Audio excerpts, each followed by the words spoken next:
तो भाई लोग एंटमैन 3 क्वांटमेनिया का ट्रेलर फाइनली रिलीज हो चुका है जो मार्वल के फेज 5 को किक ऑफ करेगा।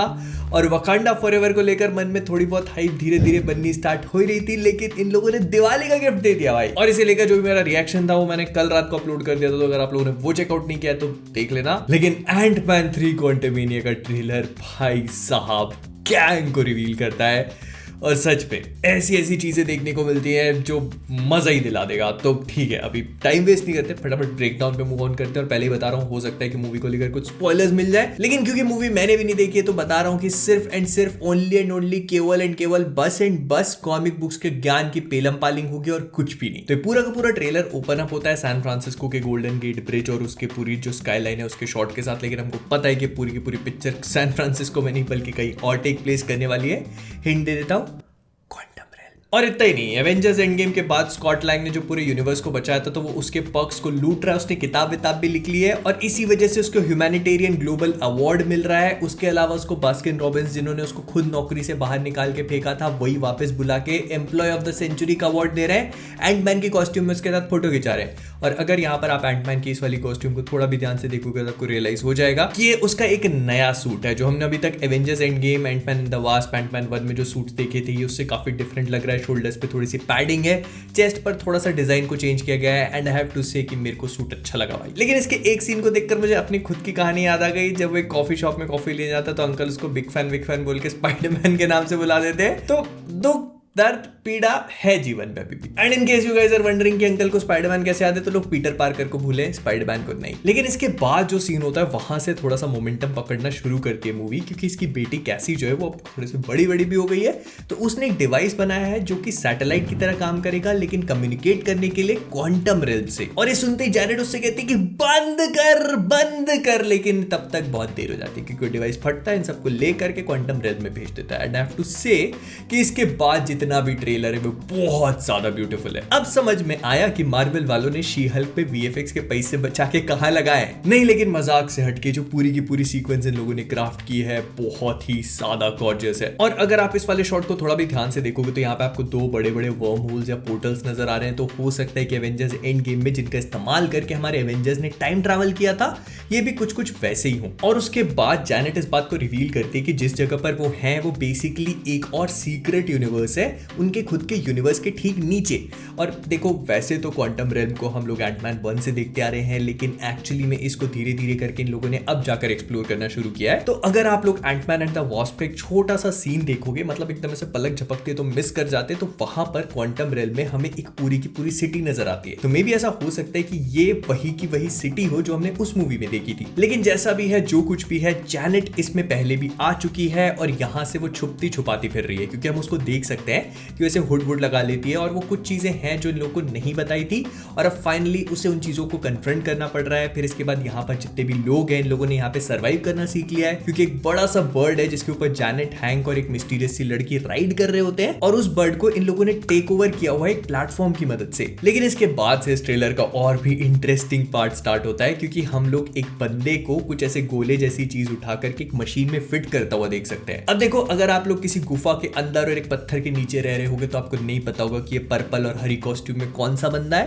तो मैं बता देता हूं, कैंग द कॉन्करर, ये इस पिक्चर का विलन है। तो कैंग द कॉन्करर बेसिकली एक डिवाइस को उठाता है, मतलब एक गोले जैसी चीज को उठा करके एक डिवाइस में लगा देता है जिससे वो डिवाइस पावर अप हो जाता है। तो यहाँ पर अब मैं एकदम बढ़िया सी थ्योरीज का आविष्कार करना शुरू करूंगा कॉमिक बुक्स का ज्ञान पेलते हुए, तो एकदम देख लेना अपने हिसाब से। तो व्हाट आई पर्सनली थिंक, इसकी जो पूरा शहर हम लोग देख रहे हैं जिसके आसपास ऐसी रिंग्स बनी हुई है और ये ब्लू कलर की ग्लो कर रही है, ये प्रोबेबली ऐसा हो सकता है कि कॉमिक बुक्स में एग्जिस्ट करने वाली क्रोनोपोलिस नाम की सिटी हो। अब क्रोनोपोलिस के साथ सीन ऐसा रहता है कि उसको क्रिएट कैंग करता है और वो टाइम और स्पेस के कंटिन्यूम से बाहर एग्जिस्ट करती है, मतलब लिम्बो नाम की जगह पर, जहां पर उसके ऊपर ना तो टाइम का कोई इफेक्ट पड़ता है, ना ही स्पेस का कोई इफेक्ट पड़ता है और ना ही दूसरे यूनिवर्सेस का। इसका मतलब ये है कि ये पूरे मल्टीवर्स में एक साथ एक जगह पर एग्जिस्ट कर रही है। और इसी पूरी सिटी को पावर अप करता है उसके अंदर मौजूद हार्ट ऑफ फॉरएवर नाम का एक डिवाइस। तो मे भी ऐसा हो सकता है कि जो सिटी हम लोग देख रहे हैं, जो हम लोगों ने एंटमैन एंड द वास्प में देखी थी, वो यही सेम सिटी हो जो मार्वल सिनेमैटिक यूनिवर्स का क्रोनोपोलिस है, मतलब कैंग की सिटी। और अगर आप ये पूरे रिंग वाले स्ट्रक्चर्स को थोड़ा भी ध्यान से देखोगे तो आपको एकदम समझ में आ जाएगा कि टाइम ट्रैवल और कैंग टाइप की टेक्नोलॉजी है। अब देखो,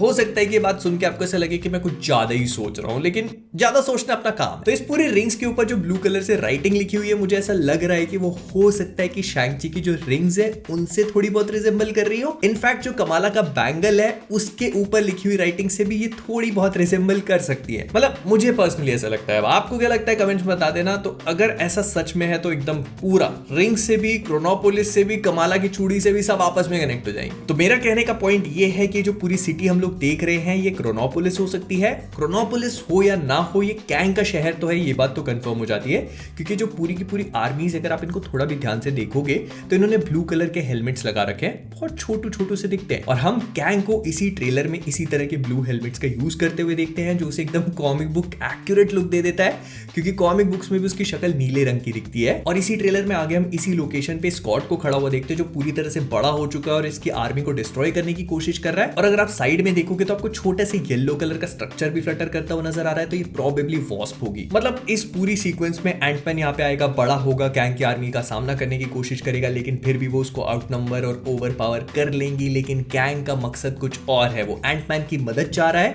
क्योंकि उसे कोई हाइस्ट पुल ऑफ करनी है। मतलब ऐसा कुछ है जो कैंग को वापस चाहिए। अब मेरे ख्याल से प्रोबेबली ये उसकी सिटी क्रोनोपोलिस से ही रिलेटेड होगा।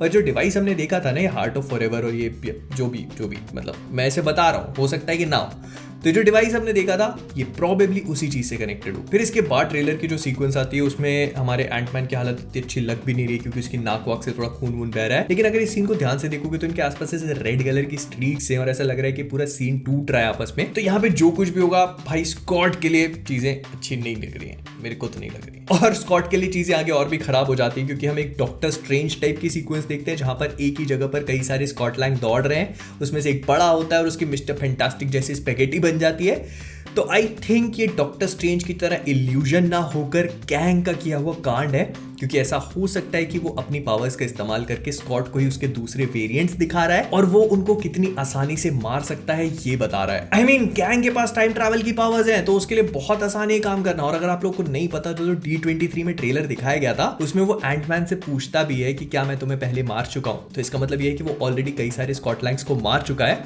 तो हो सकता है कि इस वाले सीन में वो डेमो दे रहा उसको। और इसके बाद हम ट्रेलर में स्टेचर, मतलब जो कैसी है, वो एंटमैन वॉस्प तीनों कैसे अपने अपने सूट्स में देखते हैं। अब स्टेचर बेसिकली कॉमिक बुक्स में स्कॉट की बेटी होती है, जो उसकी जैसी पावर्स को पा लेती है।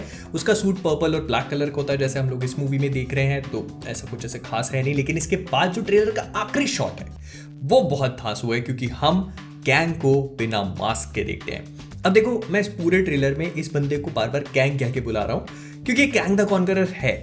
अब ऐसा भी हो सकता है कि हमें इस मूवी में कैंग द कॉन्करर नहीं बल्कि उसका एक और वेरिएंट देखने को मिले, और मे बी इस मूवी के एंड होते होते ये भी मारा जाए और पोस्ट क्रेडिट में हमको पता चले कि असली कैंग कोई और ही है। लेकिन जितना भी जो कुछ भी इस बंदे का हम इस वाले ट्रेलर में देख रहे हैं, तो ये सारी चीजें कैंग की तरफ ही पॉइंट आउट कर रही हैं, क्योंकि उसके पास वो सारे डिवाइसेज हैं, टाइम ट्रैवल की टेक्नोलॉजी है। फिर उसके बाद उसकी जो कॉस्ट्यूम है, सबसे मेन तो वही है, पर्पल और ग्रीन कलर की है, जैसी कॉमिक बुक्स में कैंग की एक्चुअली होती है। लेकिन एक चीज जो मुझे बहुत ज्यादा फैसिनेटिंग लगी, मेरा फेवरेट वर्ड, वो ये थी कि इसके जो हम कॉमिक बुक्स में इसके मुंह पर ऐसे निशान देखते आ रहे हैं, वो एक्चुअली मार्वल सिनेमैटिक यूनिवर्स में इन्होंने स्कार्स बनाए हुए हैं। मतलब कैंग के फोरहेड और उसके गाल पे जो आप निशान देख रहे हो, वैसे के वैसे उसके ऊपर कॉमिक बुक्स में एग्जिस्ट करते हैं। और इस पूरे सीक्वेंस को देखकर ये बात तो समझ में आ चुकी है कि जिस कैंग के वेरिएंट, मतलब ही हू रिमेन्स को हमने लोकी के फिनाले में देखा था, वो वाला कैंग और ये वाला कैंग दोनों एक दूसरे से बहुत ज्यादा डिफरेंट है, सिर्फ अपीयरेंस में नहीं, बोलने में और एक एक एक्टिविटी में भी। तो हु नोज, में भी इस पिक्चर में जो हम कैंग देखें, हो सकता है कि वो भी असली कैंग ना हो। और भाई सच में ये चीज मुझे बहुत एक्साइट कर देती है। मतलब एक विलन अलग अलग मूवीज में अलग अलग तरीके से अपीयर होगा, जिसको एक ही एक्टर पोर्ट्रे कर रहा है। कॉमिक बुक्स में ही हो सकता है ये सब। अब बताओ, हम सुपर हीरो फैंस ना बने तो क्या बने। तो कुल मिला के एंटमैन 3 क्वांटमेनिया का ट्रेलर मुझे बहुत मजेदार लगा। पर्सनली मुझे ऐसा लग रहा है कि ये मूवी है जो फेज 5 को किक ऑफ करेगी और अगले वाले फेजेस का माहौल बनाएगी। ट्रेलर बहुत गॉर्जियस है, बहुत सारी चीजों को रिवील नहीं करता है। कैंग के अलावा हमें पता है कि इस मूवी में मोडॉक नाम का भी एक विलन अपीयर होने वाला है, उसकी एक अपीयरेंस तक नहीं दिखाई गई है हमें। जैनेट क्या हाइड करने की कोशिश कर रही है, कैंग को स्कॉट की मदद क्यों चाहिए, बहुत सारी चीजें हैं, बहुत सारे सवाल हैं, लेकिन हम सबका जवाब ढूंढने की कोशिश करेंगे धीरे धीरे। तो विद दैट बीइंग सेड, हम लोग इस वीडियो को यहीं पर रैप अप करते हैं। पसंद आया लाइक कर देना, शेयर कर देना, कमेंट्स बताना कि आप सबको क्या लगता है। तो जाने से पहले कॉमिक वर्स से मैं हूं मोहित, और आप सभी लोग एज ऑलवेज कीपिंग ऑसम।